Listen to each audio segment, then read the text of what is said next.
إن الحمد لله نحمده ونستعينه ونستغفره ونعوذ بالله من شرور أنفسنا ومن سيئات أعمالنا من يهده الله فلا مضل له ومن يضلل فلا هادي له وأشهد أن لا إله إلا الله وحده لا شريك له وأشهد أن محمدا عبده ورسوله أما بعد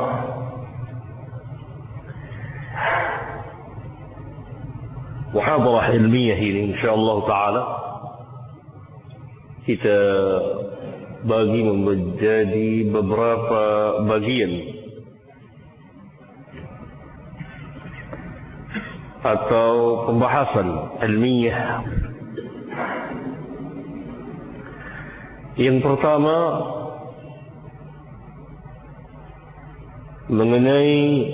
pembahasan mengenai al-isnad.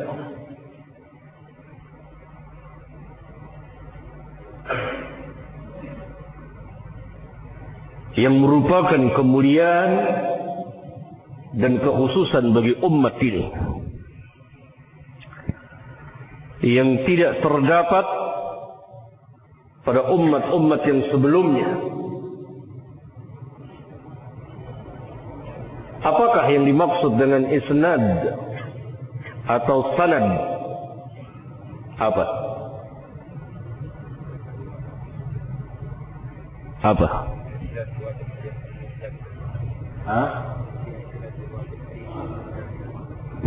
Silsilah?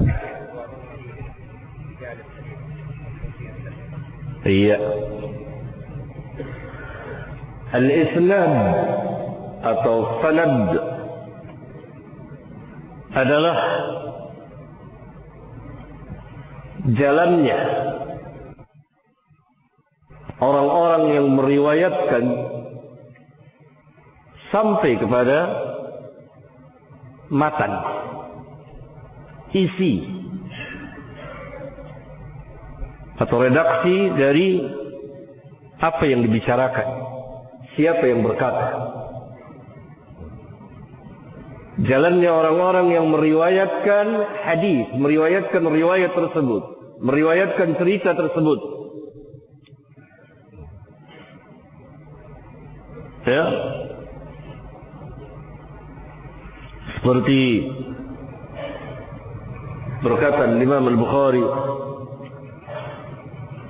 haddatsani Muhammad bin Al-Husain bin Ibrahim qala haddatsani Husain bin Muhammad haddatsana Jarir an Muhammad an Anas bin Malik radhiyallahu anhu. Dari Muhammad bin Husain sampai kepada Jarir adalah isnadul hadis, sanadul hadis, jalannya orang-orang yang meriwayatkan hadis sampai kepada sahabat. Kalau yang bersabda itu Rasulullah SAW, atau sahabat menceritakan perbuatan Rasulullah SAW, sampai kepada tabi'in. Kalau yang berkata atau berbuat sesuatu itu adalah sahabat. Begitulah, dari yang meriwayatkan sampai kepada akhir sanad, jalannya orang-orang yang meriwayatkan dari fulan ke fulan ke fulan dan seterusnya. Ini merupakan kemuliaan, ketinggian dan kekhususan serta keistimewaan umat Muhammad sallallahu alaihi wasallam yang tidak terdapat pada umat-umat yang lain. Ini yang dikatakan al-isnad.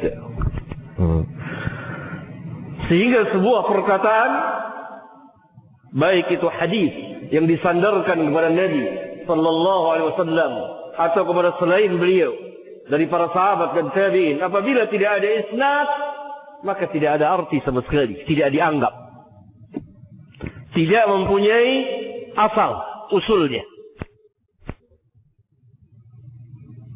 Oleh karena itu hadis-hadis yang beredar tanpa sanad dikatakan hadis tersebut la asla lahu, tidak ada asal usulnya. Karena untuk memeriksa sah dan tidaknya, bagaimana riwayat itu, kedudukan riwayat itu, benar atau tidak, harus dengan isnad. Karena itu para ulama kita yang dahulu mengatakan, di antaranya yang terkenal adalah Sufyan Ats-Tsauri.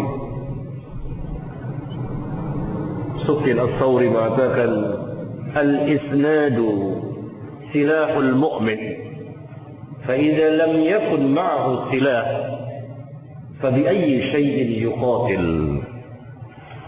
Al-isnad merupakan senjata seorang mukmin, pedangnya seorang mukmin. Apabila dia tidak memiliki pedang, maka dengan cara apa dia berperang? Kalau tidak ada pedang padanya, bagaimana mungkin dia dapat berperang? Dengan apa? Dengan sesuatu apa dia berperang? Alat apa yang dia pergunakan untuk berperang? Fabi ayyi syai'in yuqatil. Perkataan Sufyan Ats-Tsauri ini diriwayatkan oleh Al-Imam Hakim di kitabnya Al-Madkhal yang berbicara tentang ulumul hadis.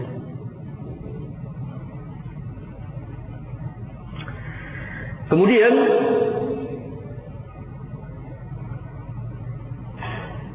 perkataan Abdullah bin Mubarak yang diriwayatkan oleh Imam Muslim di kitab sahihnya, al-isnadu min ad-din walaula al-isnadu laqala man syaa ma syaa. Isnad itu bagian dari agama. Kalau sekiranya tidak ada isnad, niscaya siapa saja akan dapat berbicara apa yang ia mau katakan. Siapa saja dapat berbicara apa yang dia mau. Kalau sekiranya tidak ada isnad. Dengan adanya isnad, maka diperiksalah benar atau tidaknya yang meriwayatkannya, dia dari siapa, dan seterusnya. Al-isnadu min ad-din, sanad merupakan bagian dari agama. Ad-din, walaula al-isnad laqala man syaa ma syaa.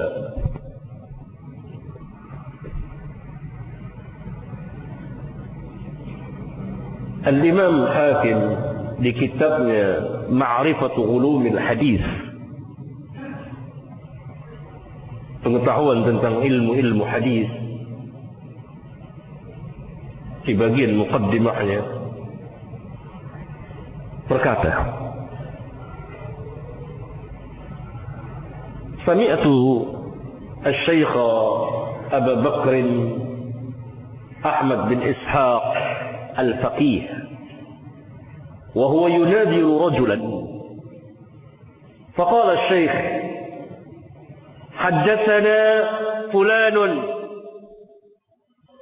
فقال له الرجل دعنا من حدثنا إلى متى حدثنا فقال له الشيخ قم يا كافر ولا يحل لك أن تدخل داري بعد هذا ثم التفت إلينا فقال ما قلت قط لأحد لا تدخل داري إلا لهذا. Berkata Imam Hakim Al-Hafiz Abu Abdullah An-Naisaburi, saya pernah mendengar Syekh Abu Bakar Ahmad bin Ishaq Al-Faqih, dan ketika itu beliau sedang bermunadharah, membantah seseorang, berdebat dengan seseorang. Lalu Syekh berkata, haddatsana fulan, telah menceritakan kepada kami si fulan. Maka orang itu berkata kepada Syekh, da'na min haddatsana ila ma tahaddatsana. Tinggalkan kami dari omongan haddatsana ini. Sampai kapan kita terus menerus haddatsana? Berarti dia ini mencela isnad. Maka Syekh berkata kepada orang itu, qum ya kafir. Bangkit, keluar engkau hai kafir. Tidak halal bagimu untuk masuk ke rumahku sesudah ini. Lalu Syekh Abu Bakar menoleh kepada kami melihat, saya belum pernah mengatakan kepada seseorang pun juga, jangan masuk ke rumahku kecuali untuk orang ini. Karena orang ini mencela isnad. Syekh mengisnadkan perkataannya kepada para ulama. Haddatsana fulan, telah menceritakan kepada kami si fulan. Lalu orang itu mengatakan, da'ana min haddatsana. Tinggalkan kami. Sudah enggak usah urus tentang haddatsana ini. Ila mata haddatsana. Sampai kapan haddatsana terus? Langsung Syekh qum ya kafir. Jadi kalimat mubalaghah. Tidak dimaksudkan sesungguhnya kufur.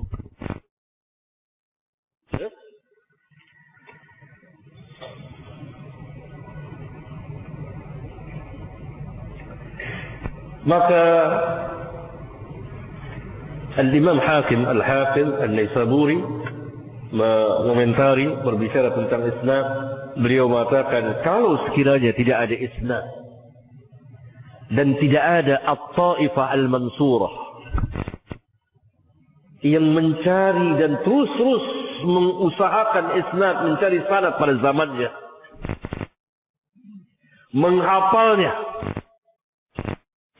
niscaya akan hilang cahaya-cahaya Islam, menara-menara Islam, dan pasti akan teguh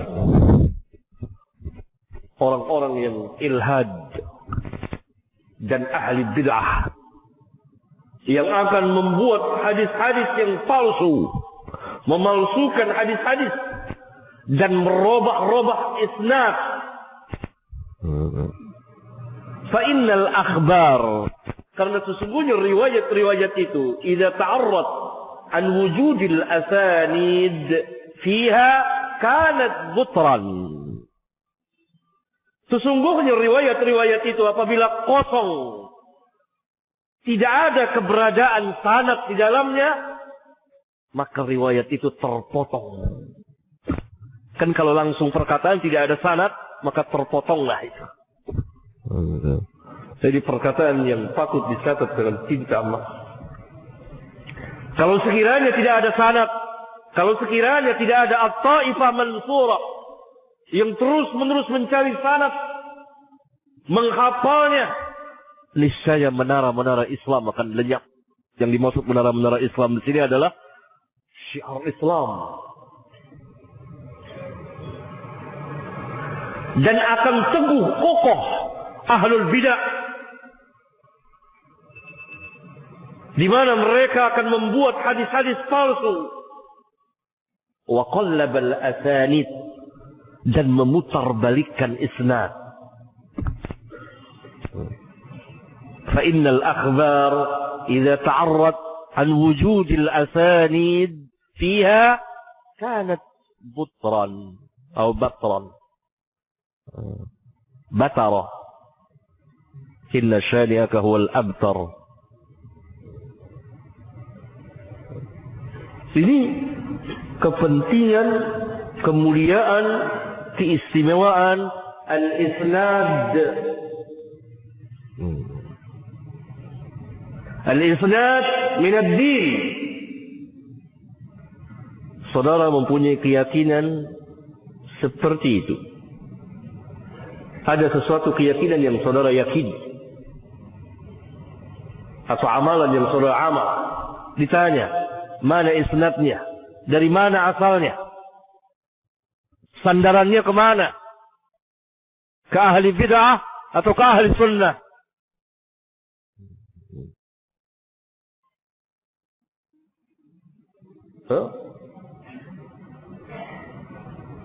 Saudara meneriakkan untuk mengangkat senjata kepada penguasa. Ditanya, mana isnadnya? Dari mana sandarannya? Pemikiran siapa? Dari ahlus sunnah atau ahlul bid'ah? Al-isnadu minad din, walau al-isnad laqala man syaa ma syaa. Sanad bagian dari agama. Kalau sekiranya tidak ada sanad, siapa saja dapat berbicara. Saudara dapat bicara, saudara dapat bicara, antum dapat berbicara. Apa saja yang mau dikatakan tanpa ditanya. Kalau ditanya, mana isnadnya? Sammu lana rijalakum. Sebutkan kepada kami rijal kamu. Dengan demikian, kebenaran ditegakkan, kebatilan dihancurkan. Yang hak-hak, yang dusta-dusta dapat dipisahkan. Mana riwayat yang bohong, palsu, mana riwayat yang benar. Dan ini atas perjuangan At-Taifah Al-Mansurah. Karena sebelum berkata seperti tadi, Imam Hakim mengatakan membawakan riwayat hadis At-Taifah Al-Mansurah. Kemudian dia bawakan riwayat dari Imam Ahmad, tafsirnya. Kata Imam Ahmad, kalau mereka bukan ahli hadis, saya tidak tahu lagi siapa mereka. Kemudian dibawakan riwayat ahlul hadis, khairun nas, sebaik-baik manusia. Karena dengan mereka tegaklah riwayat mana yang sah dan mana yang tidak sah.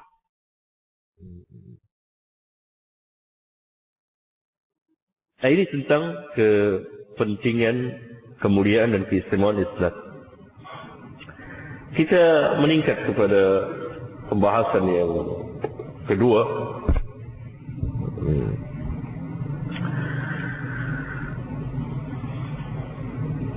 Kewajiban menyingkap dan membongkar keadaan rawi-rawi yang lemah bersama riwayat-riwayat mereka.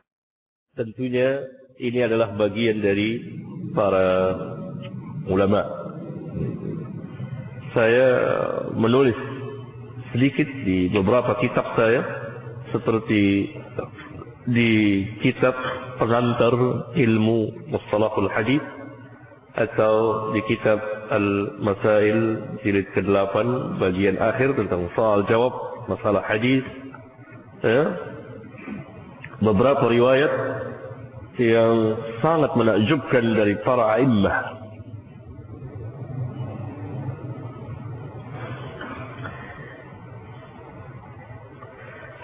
Di antaranya adalah Abdullah bin Mubarak yang tadi mengatakan al-isnadu minad din wa laula al-isnad laqala man syaa ma syaa. Dari seorang tabi'ut tabi'in, Amirul Mukminin fil hadis, pernah menerangkan keadaan rawi. Lalu beliau berkata dia itu seorang pembohong. Kemudian beliau ditegur oleh seorang laki-laki. Wahai Abu Abdurrahman, sesungguhnya kau telah melakukan ghibah. Maka Abdullah bin Mubarak menjawab, uskut, idza lam nubayyin kaifa yu'rafu al-haqq min al-batil. Diamlah kau apabila kami tidak menjelaskan keadaan rawi. Bagaimanakah dapat diketahui yang hak dari yang batil? Bagaimana mungkin dapat diketahui yang hak dari yang batil? Uskut, diam kau.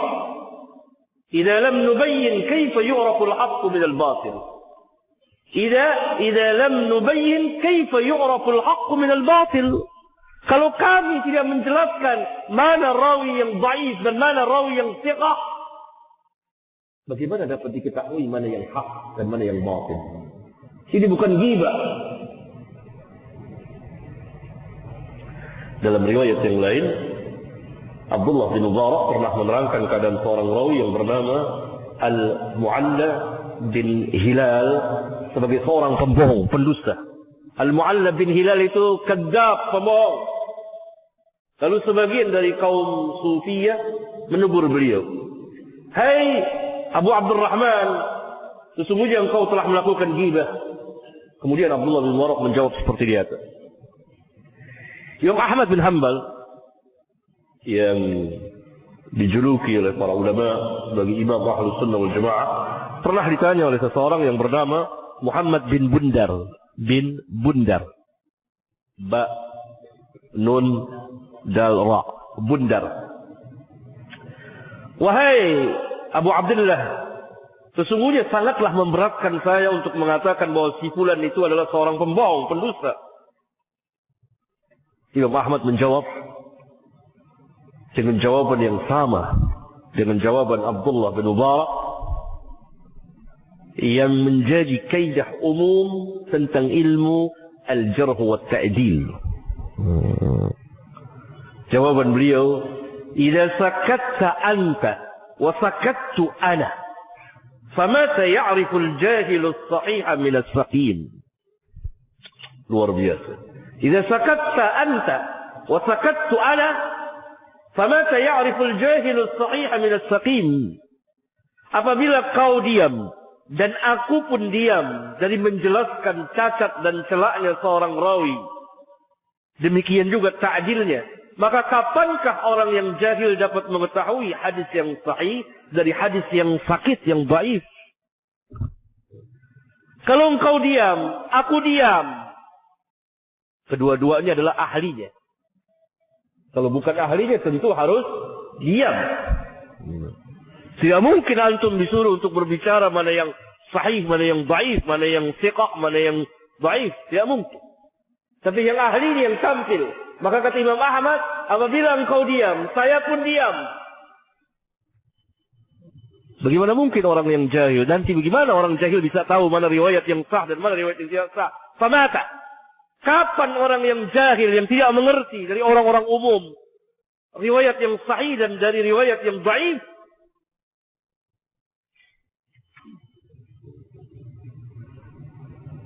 Dan perbuatan ini bukan ghibah. Ismail bin Ulayyah, Ain lam ya, Ulayyah. Dia tidak suka dipanggil Ulayyah. Pernah berkata tentang hukum menjelaskan cacat dan celaknya seorang rawi hadis. Inna hadza amanatun laysa bighibatin.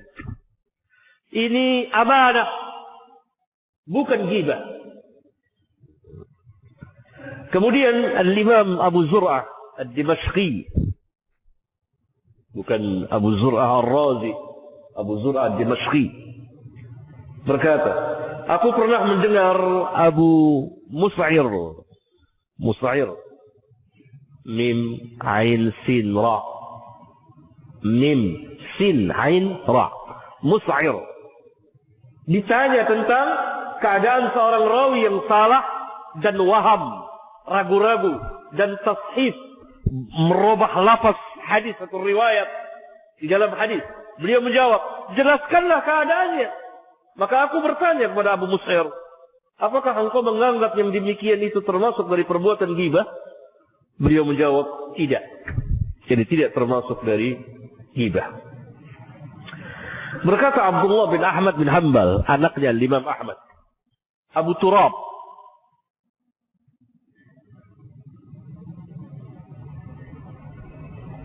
An-Nakhshari pernah datang menemui bapakku, yakni Imam Ahmad bin Hanbal. Maka bapakku mulailah berkata, menjelaskan keadaan rawi, si fulan dhaif, sedangkan si fulan thiqah. Maka Abu Turab menegurnya, hai Syekh, jangan kau menggibahkan ulama. Ya Syekh, jangan kau gibahkan ulama.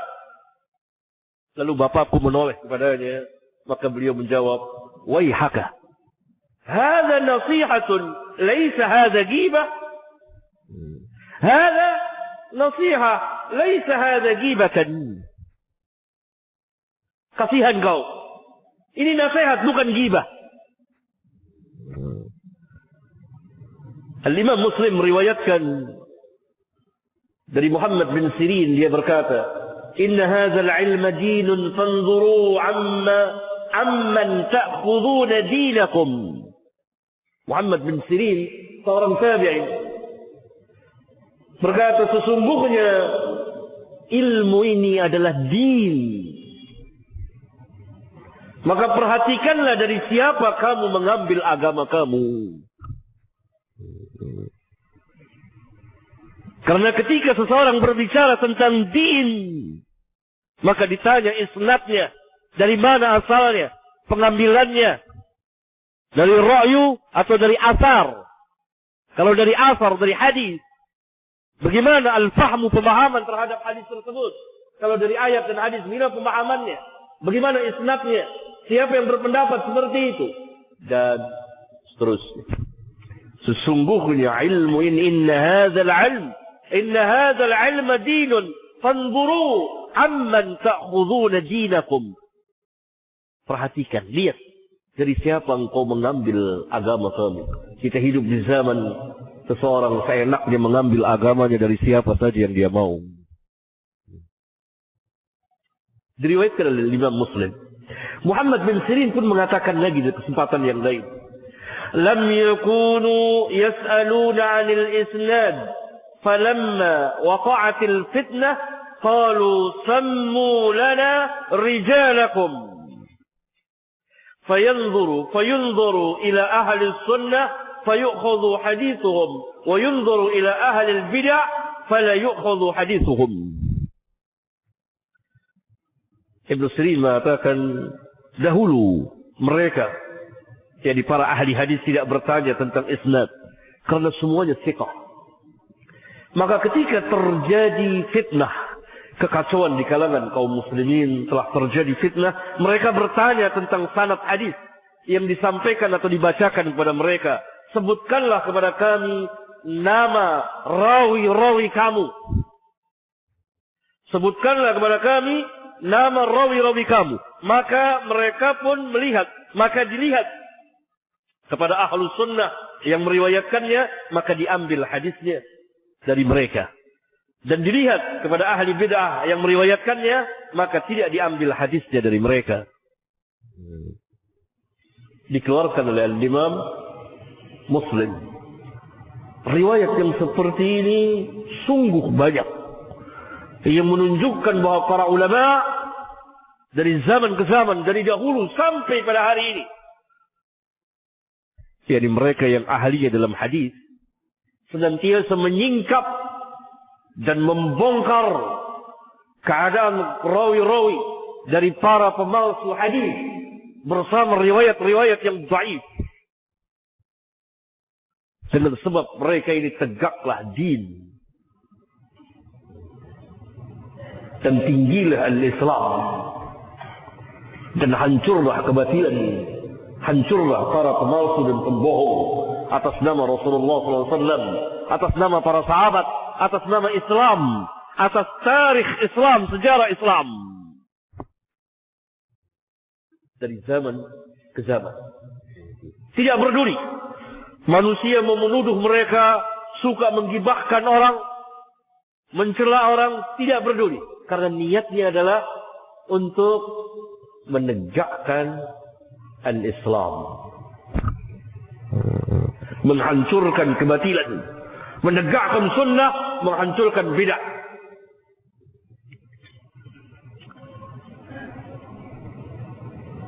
Itu pembahasan yang kedua. Kita lanjutkan ke pembahasan yang ketiga.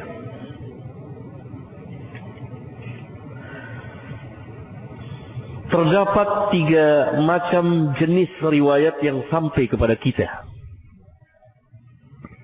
yang menjelaskan tentang persengketaan, perselisihan, peperangan yang terjadi di kalangan para sahabat.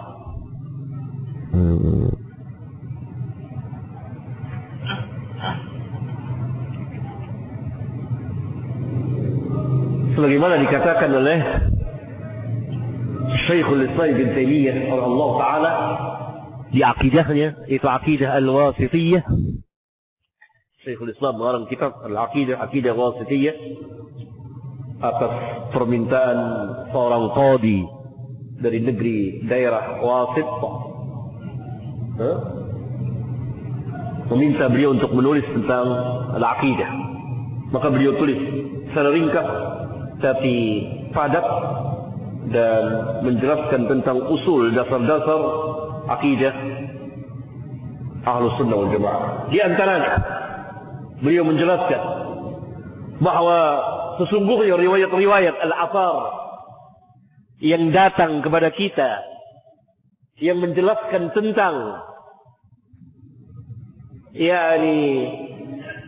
pertengkaran perselisihan yang terjadi di kalangan para sahabat,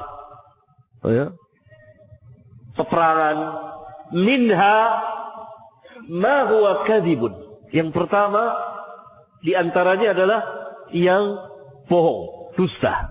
Riwayat tersebut palsu, dusta. Dan ini yang terbanyak dibuat oleh orang, dipalsukan oleh orang. Wa minha, dan di antaranya ma qad zida fihi wa nukisa wa ghayyara an wajhihi as-sarih. An wajhihi as-sarih. Yang kedua, telah diberikan tambahan-tambahan atau dikurangi atau telah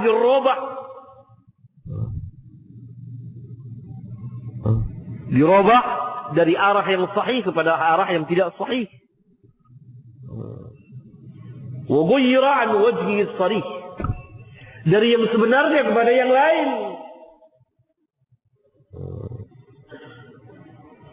Jadi yang kedua, telah diberikan berbagai macam tambahan yang tidak ada dalam riwayat itu, tidak ada pada kejadian itu, atau dikurangi atau dirubah dari keadaan yang sebenarnya. Yang ketiga, was-sahih, riwayat yang sahih. Riwayat yang sahih adalah apa? Hum fihi ma'dzurun, mereka semua diberi uzur, para sahabat itu. Imma mujtahiduna musibun wa imma mujtahiduna mukhti'un. Sedangkan riwayat-riwayat yang sahih yang datang kepada kita adalah ma'dzurun, memberikan uzur kepada mereka. Karena mereka itu imma seorang mereka mujtahid yang benar dalam ijtihadnya atau mujtahid yang salah dalam ijtihadnya. Mujtahid yang benar dan salah diberi pahala. Yang benar dua, yang salah satu. Didudukkan. Ahlus Sunnah menudukkan riwayat itu. Nah, ini riwayat, tiga macam riwayat ini bertebaran. Khususnya riwayat yang pertama dan yang kedua bertebaran di kitab-kitab syiar, kitab-kitab tarikh sejarah. Kalau tidak ada isnad, maka riwayat itu akan beredar. Maka karena riwayat itu tadi isnad, diperiksa oleh orang yang ahlinya. Sebagiannya, bahkan sebagian besar dusta. Sebagian lagi telah ditambah, dikurangi, dirubah. Dan yang ketiga yang sahih. Demikian juga kejadian yang lain dalam sejarah Islam. Terdapat tiga macam riwayat. Ada riwayat yang palsu. Ada riwayat yang benar, tetapi telah diberikan tambahan atau dikurangi atau dirubah. Ada riwayat yang sahih. Termasuk di antaranya kisah pembunuhan Husain bin Ali radhiyallahu anhu yang dibunuh di Karbala. Sebagian besar riwayat-riwayat cerita tentang pembunuhan Husain dusta besar, pemalsuan, dusta atas nama Rasulullah SAW, dusta atas nama para sahabat, dusta atas nama sejarah umat Islam. Sebagian lagi riwayat dhaif, terputus sanadnya dan lain sebagainya. Sebagian lagi riwayat sahih.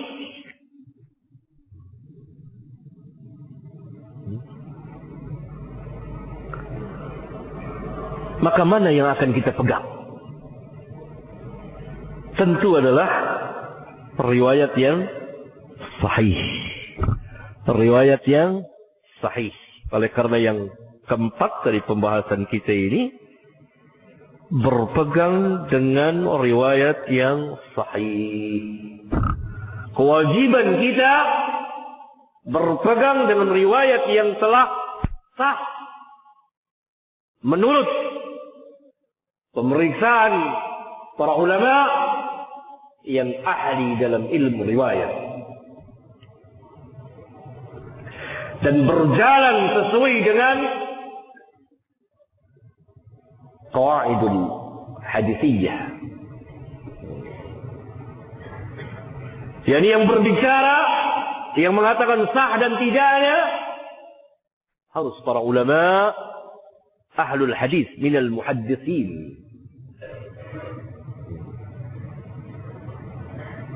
Yang kedua, berjalan sesuai dengan kaidah-kaidah ilmiah dalam ilmu hadis.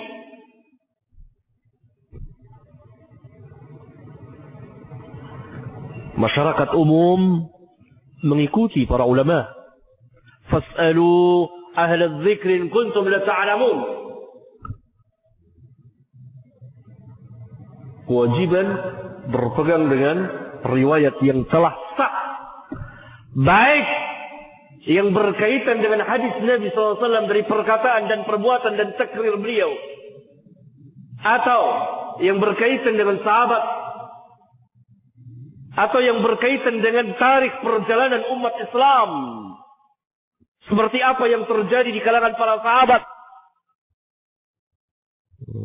termasuk apa yang terjadi pada pembunuhan Husain dan peristiwa Karbala yang sangat terkenal.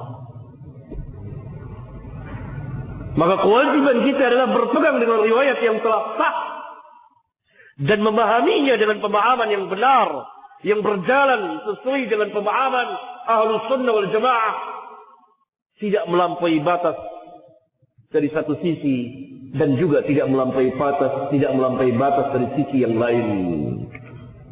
Ahlus Sunnah selalu berada di tengah-tengah.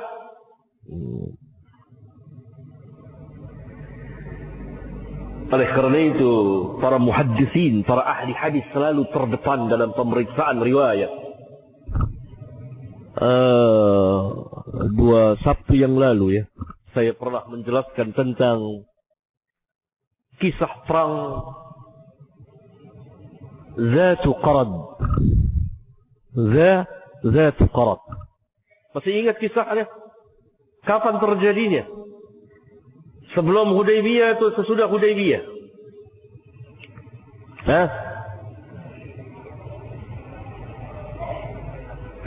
Barakallahu fiik.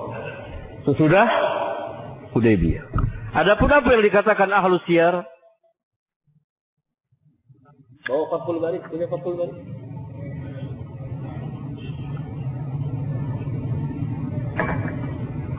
Apa yang dikatakan ahlu siyar? Para ahlu siyar, para ahli sejarah tidak berselisih bahwa perang Dzi Qarad terjadi sebelum Hudaybiyah.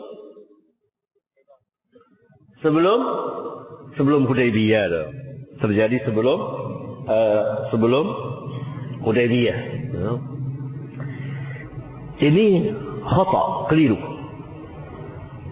Padahal perang Dzi Qarad terjadi sesudah perjanjian Hudaybiyah. Jadi sudah perjanjian Hudaybiyah. Terjadi sesudah perjanjian Hudaybiyah.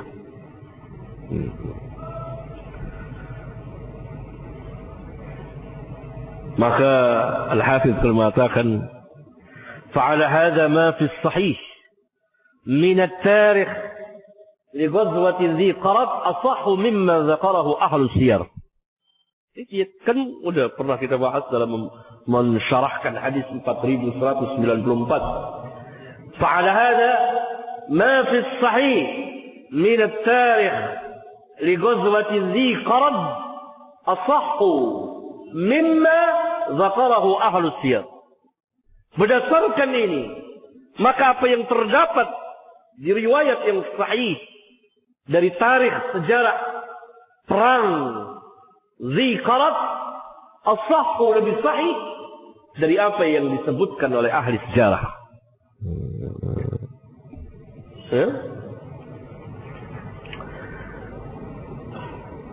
Berpegang dengan riwayat yang sahih.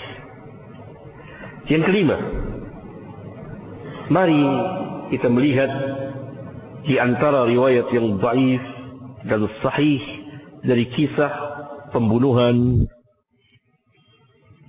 Husain bin Ali radhiyallahu anhuma.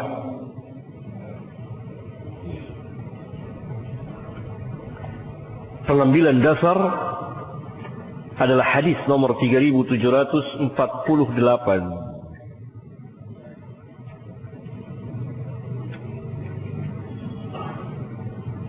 Ini pernah kita bahas ya, karena kita telah sampai di kitab Al-Maghazi. Kita sudah lewat kitab Fadail, tapi perlu kita ulang lagi. Kita lihat riwayat yang paling sahih tentang kisah pembunuhan Husain. Dikeluarkan oleh Imam Al-Bukhari, Muslim tidak, dan lain-lain. Nomor hadis 3748 ya. 3748. Berkata Imam Al-Bukhari, "Haddatsani Muhammad bin Al-Husain bin Ibrahim qala haddatsani Husain bin Muhammad haddatsana Jarir an Muhammad an Anas bin Malik radhiyallahu anhu." Al-Imam Al-Bukhari meriwayatkan dengan sanadnya sampai kepada Anas bin Malik. Ia berkata, "Utiya Ubaidullah bin Ziyad bi ra's al-Husain bin Ali."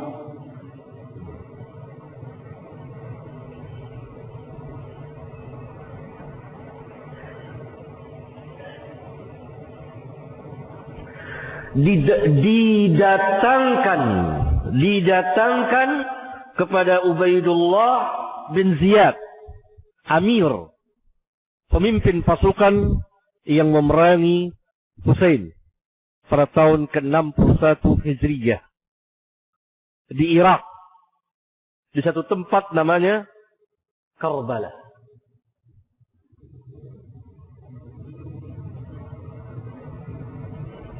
Bagaimana kisahnya?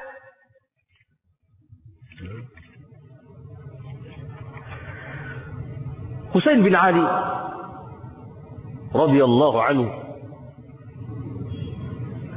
tinggal di Makkah.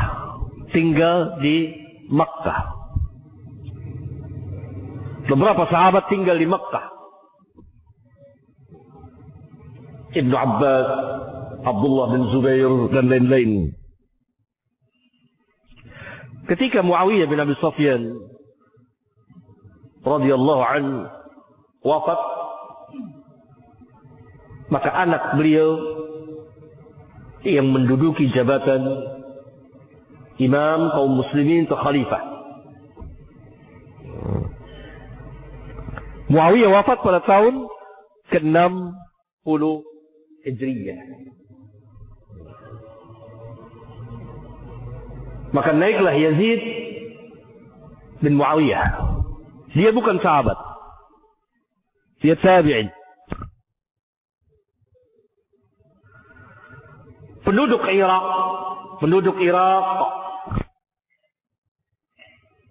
yang menjadi syiahnya, pengikut Ali ketika itu radhiyallahu taala anhu.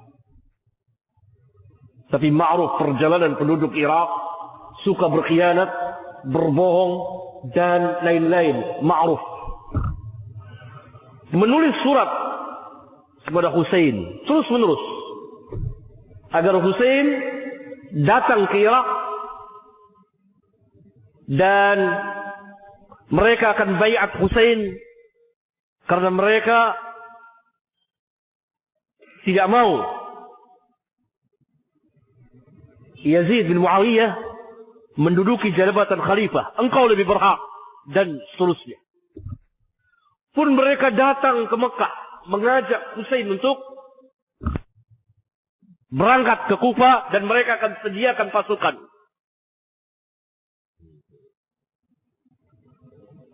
Para sahabat radhiyallahu alaihim jami'an seperti Abdullah bin Abbas yang masing juga keluarga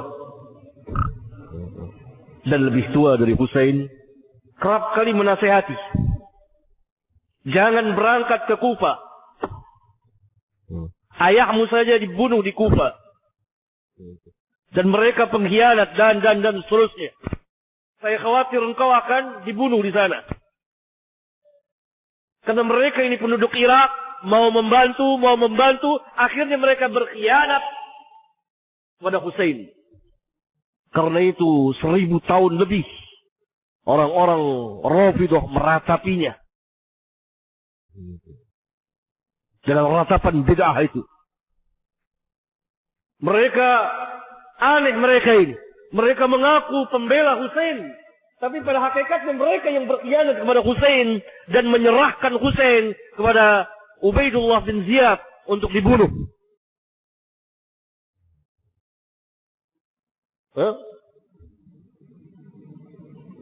Dinasihati oleh para sahabat. Husain mengatakan saya sudah istikharah dan akan berangkat. Berangkat jalan. Ya. Sebagian riwayat mengatakan bahwa dia belum mendengar bahwa sepupunya, anak dari pamannya telah dibunuh. Muslim bin Aqil dibunuh. Nah, Ubaidullah bin Ziyad yang diutus oleh Yazid bin Muawiyah untuk menghalangi terjadinya pergolakan di Irak.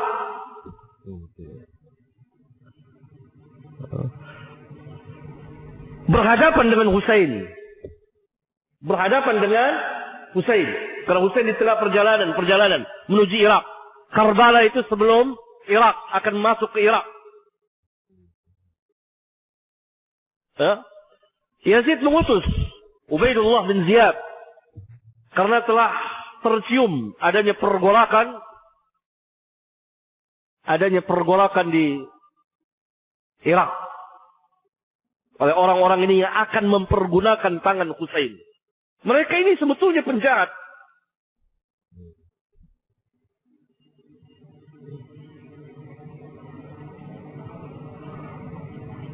Nanti akan kita lihat riwayat yang sah bahwa Yazid bin Muawiyah tidak memerintahkan ketua pasukannya ini, amirnya ini, untuk membunuh Husain. Maka dia sangat menyesalkan terjadi pembunuhan terhadap Husain. Kenapa? Karena bapaknya Muawiyah berwasiat kepadanya untuk berbuat kebaikan kepada kerabat Rasulullah sallallahu alaihi wasallam, khususnya kepada Husain.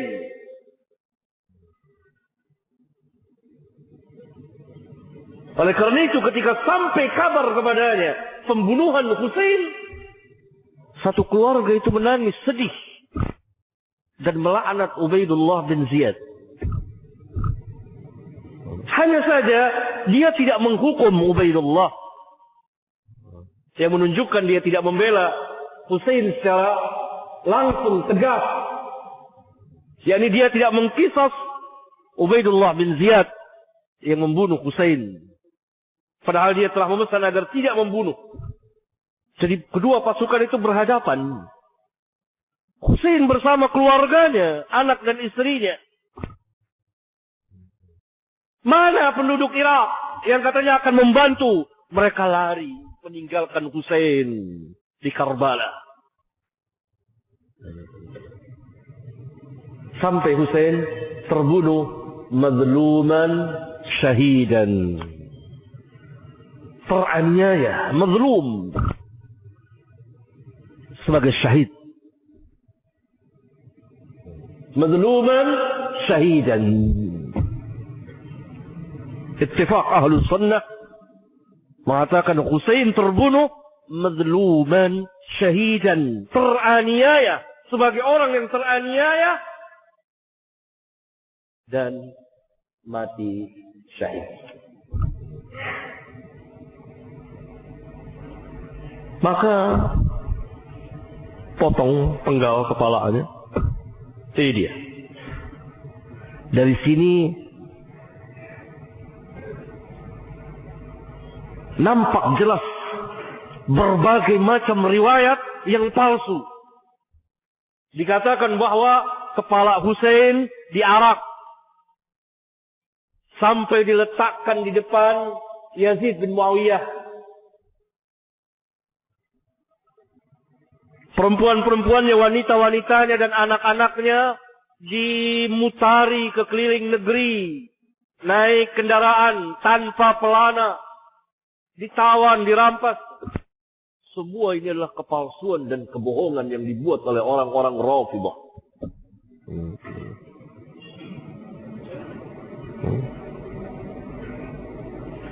Karena Yazid berada di mana?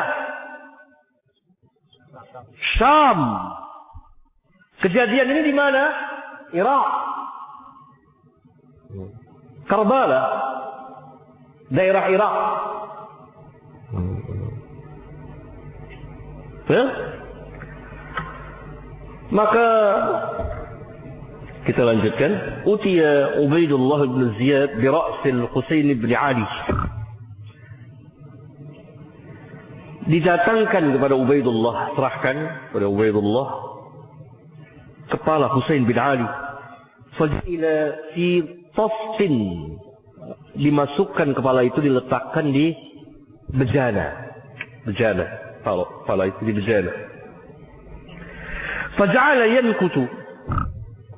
Lalu Ubaidullah bin Ziyad, orang durhaka ini, menusukkan dengan pedangnya gini ke hidung dan mulut gigi Husain. Di situ kan ada Anas bin Malik, ada Zaid bin Arqam, ya? Ada Abu Barzah al-Aslami, sahabat. Maka mereka, terutama Anas dan Zaid bin Arqam, mengatakan pada Ubaidullah, singkirkan pedangmu itu dari mulut Husain, karena saya pernah melihat mulut Rasulullah menyentuh mulutnya. Jadi potong kepalanya kan dibawa ke Ubaidullah bin Ziyad di bejana. Ubaidullah melihat ada pedang tajam, tusuk gitu. Disentuh maksudnya, sentuh. Bukan dicincang ini, enggak, disentuh. Tapi dengan pedang nyentuh dia. Ke hidungnya, ke giginya sini. Jadi gini. Tusuk-tusuk. Ada Anas, ada Zaid bin Arqam. Angkat pedang. Karena saya pernah melihat Rasulullah SAW mencium mulutnya. Mulut Rasulullah berhadapan dengan mulut saya. Ubaidullah bin Ziyad mengatakan, kalau saya tidak melihat engkau orang tua renta yang akalnya sudah rusak, pasti akan saya penggal kepalamu.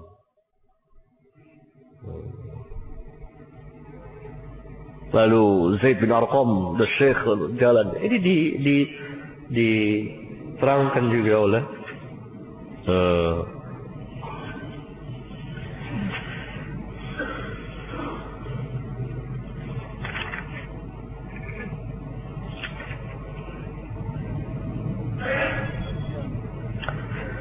qauluhu, kata Al-Hafiz, faja'ala yanfutu.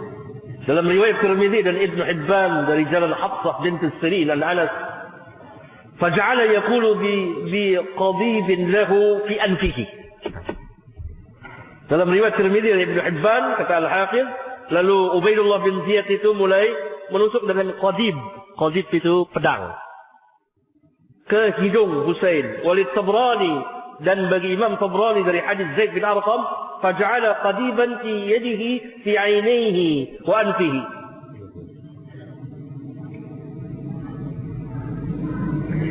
Lalu dia menusukkan qadidnya, pedangnya dengan tangannya ke mata dan ke hidung Husain. Fakultu, kata Zaid bin Arqam, irfa qadibaka faqad ra'aitu fama Rasulullah sallallahu alaihi wasallam fi mawdi'i. Angkat pedangmu. Sungguh saya telah melihat mulut Rasulullah sallallahu alaihi wasallam berada di tempat itu. Yani ketika dia mencium Husain. Demikian juga dari Anas bin Malik. Walhasil dari beberapa riwayat yang sampai kepada kita bahwa ini riwayat yang sahih.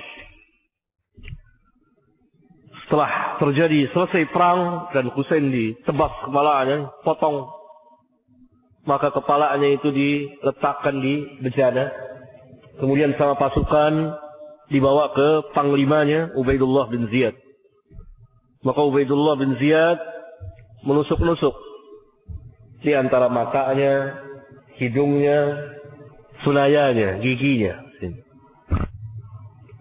Maka sebagian sahabat yang menyaksikan itu memerintahkan Ubaidullah bin Ziyad untuk menyingkirkan, angkat pedangnya itu. Sehubungan dengan mulut Rasulullah pernah menyentuh tempat itu. Ta'zimnya para sahabat kepada Rasulullah sallallahu alaihi wasallam. Ubaidullah bin Ziyad mengatakan kepada Zaid bin Arqam, kalau sekiranya saya tidak melihat engkau telah tua dan akalmu sudah rusak, pasti saya akan penggal kepalamu. Maka Zaid bin Arqam jalan dan dia berkata dengan perkataan yang sangat menyedihkan bahwa orang-orang yang zalim merintah kurang lebih seperti itu ya. Nah, kemudian waqala fi husnihi syai'an. Lalu Ubaidullah bin Ziyad ketika melihat Husain, dia mengatakan sedikit tentang kebagusan Husain. Bagus rupanya. Karena serupa dengan Rasulullah SAW. Faqala Anas, maka Anas berkata, kana ashbahahum bi Rasulillah sallallahu alaihi wasallam. Maka dia adalah orang yang paling serupa di antara mereka, di antara Ahlul Bait dengan Rasulullah SAW. Anas ada di situ. Anas menyaksikan langsung. Kayak apa hatinya para sahabat itu. Dan kekuatan mereka menahan kepedihan. Gitu. Kan Husain sahabat. Cucu Rasulullah SAW. Buah hati beliau. Keharuman beliau. Kecintaan beliau. Dipenggal kepalanya, ditaruh di bejana. Di hadapan mata mereka.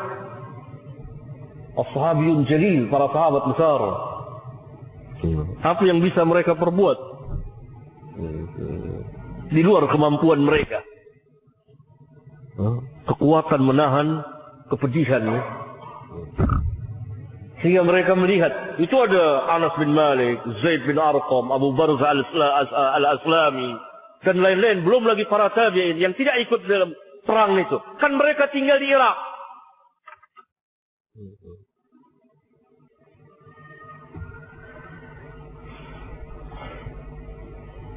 Maka Anas mengatakan kana ashbahahum bi Rasulillah sallallahu alaihi wasallam.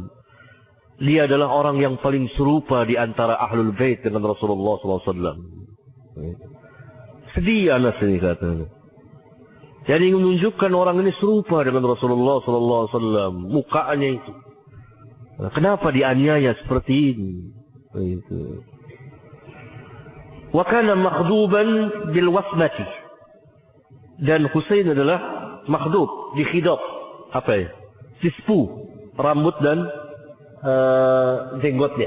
Rambut dan jenggotnya dengan wasmah. Wasmah itu tumbuh-tumbuhan kalau kita hina sekarang, tapi lebih condong ke warna hitam. Yani kalau disepuh pakai tumbuh-tumbuhan itu, maka dia akan berwarna dengan warna hitam. Bukan hitam, tapi condong ke warna hitam. Condong ke warna hitam, bukan hitam. Itu diterangkan oleh Al-Hafidh. Wa kana makhduban ay al-Husain bil wasmah bi fathil wawi wa akhta'a man dhammah. bil wasmata, wawunya fathah. Keliru kalau orang mengatakan wawunya itu dhamma, wusma, keliru. Wa bisukun Muhammad dan seterusnya. Nabatun, itu dia. Nabatun, tumbuh-tumbuhan, yakhdibu bihi yamilu ila sawat. Tumbuh-tumbuhan yang untuk menyepu, hina, apa kalau kita panggil sini? Pacar, ya, yang menjurus kepada warna hitam. Jurus kepada warna hitam. Yani kalau kita menyepu bukan dengan warna hitam, tapi berubah menjadi hitam, nggak apa-apa. Yang terlarang adalah mutlak memakai warna hitam. Tapi kalau kita memakai warna selain hitam, tumbuh-tumbuhan jenis hina banyak. Hina dari India, hina dari ini, itu macam-macam. Sekarang kan sudah modern, sudah pakai itu, ya kan, sudah pakai itu. Itu. Bikin bubuk, pakai warna itu begitu. Tapi begitu. Nanti dia ke hitam. Begitu Husain. Itu yang dimaksud dengan makhduban bil wasmati. Yakni para sahabat dan tabi'in dan lain-lain itu biasa menghidap, menyepu rambut dan jenggot mereka apabila telah berwarna putih. Kalau antum masih hitam-hitam, masih muda, sebagian yang udah putih. Putih karena sudah berbeda dengan orang Yahudi. Sudah berbeda dengan orang Yahudi yang tidak pernah mau menyepu rambutnya dan jenggotnya. Boleh warna coklat, warna kuning, warna merah. Kayak kemerah-merahan ya, merah-merahan. Mas biru ada biru.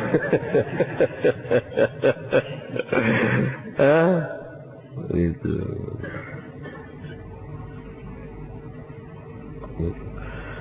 Nah, inilah riwayat yang sahih. Jadi betul Husain perang teraniaya, dia dibunuh, betul dipotong ke kepalanya, dan betul ditusuk, tapi bukan dicincang. Jadi seperti orang dengan tongkatnya begitu, dikorek-korek, tusuk-tusuk, betul. Tapi palanya diarak-arak dari Irak ke Syam, dusta. Alangkah banyak dari riwayat yang seperti ini.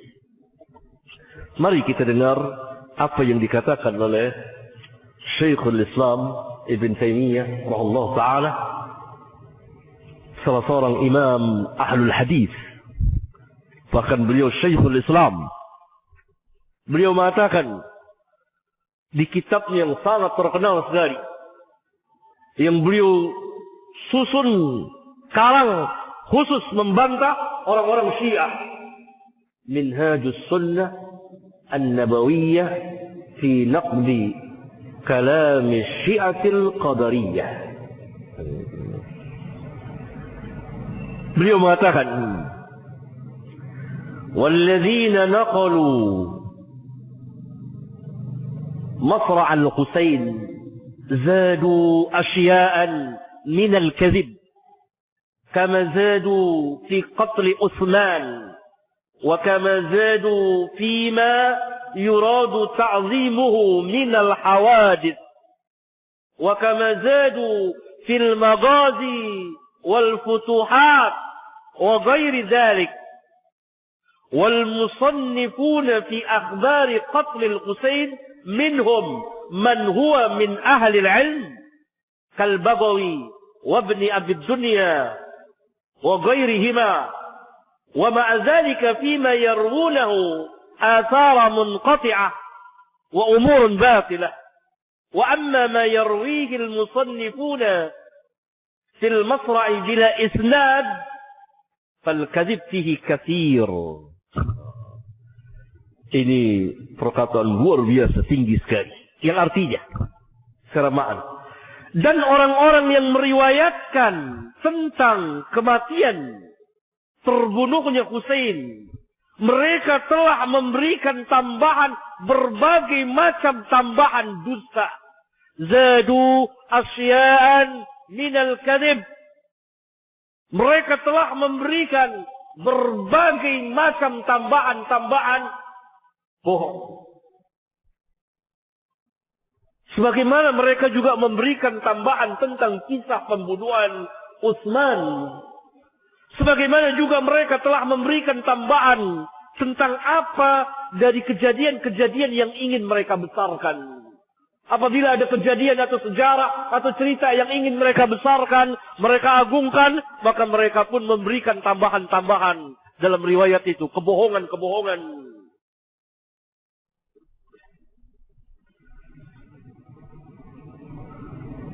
Wa kama zadu fil maghazi wal futuhat, sebagaimana mereka juga memberikan tambahan-tambahan riwayat tentang peperangan-peperangan dan kemenangan-kemenangan, wa ghairi dzalik, dan yang selainnya. Wal musannifun, para penulis sejarah tentang kisah pembunuhan Husain, di antara mereka ada yang ahli ilmu seperti Al-Baghawi, seperti Ibnu Abi Dunya dan lain-lain. Meskipun demikian, mereka meriwayatkan asar yang munqati'ah, yang munqati' sanadnya, dan perkara-perkara yang batil. Itu yang ahli ilmu seperti Baghawi, Ibnu Abi Dunya dan lain-lain. Adapun para penulis sejarah yang meriwayatkan tentang kematian Husain bila isnad, tanpa isnad, fal kadhib fihi katsir, maka kedustaannya lebih banyak lagi. Riwayat-riwayat yang dusta itu lebih banyak lagi. Walladzi sabata fis sahih, sedangkan yang sahih, yang sabit, yang sah dari riwayat yang sahih, anna al-Husain lamma qutila humila ra'suhu ila qaddami Ubaidillah ibn Zaid, yang tadi kita baca hadisnya.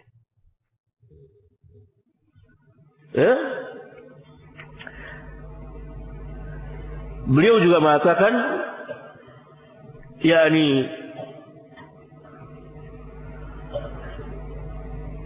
kisah Karbala, kisah pembunuhan Husain, yang kemudian ditulislah riwayat-riwayat begitu banyak dan dibacakan. Wa tuqra'u akhbaru masra'ihi allati katsirun minha kadhib, dan dibacakanlah riwayat-riwayat tentang pembunuhan Husain yang kebanyakan diantaranya adalah bohong, dusta. Yang dimaksud oleh mereka, tujuan dari mereka, tujuan dari orang yang membuat berita-berita bohong ini adalah apa? Membuka pintu fitnah dan furqah bainal ummah. Membuka pintu fitnah dan perpecahan di antara umat.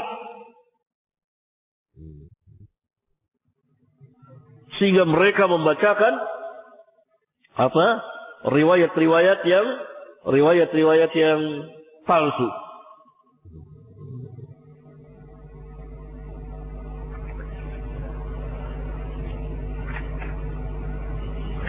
Kita lihat sebagian riwayat yang palsunya. Ini di kitab Minhajus Sunnah juz 4 556 554, kemudian 517 ya 517 juz 4. Rafidhah membuat riwayat-riwayat palsu. Lihat berbagai macam riwayat palsu. Di antaranya ketika terjadi pembunuhan Husain, pada hari terbunuhnya Husain, maka langit turun hujan daman darah.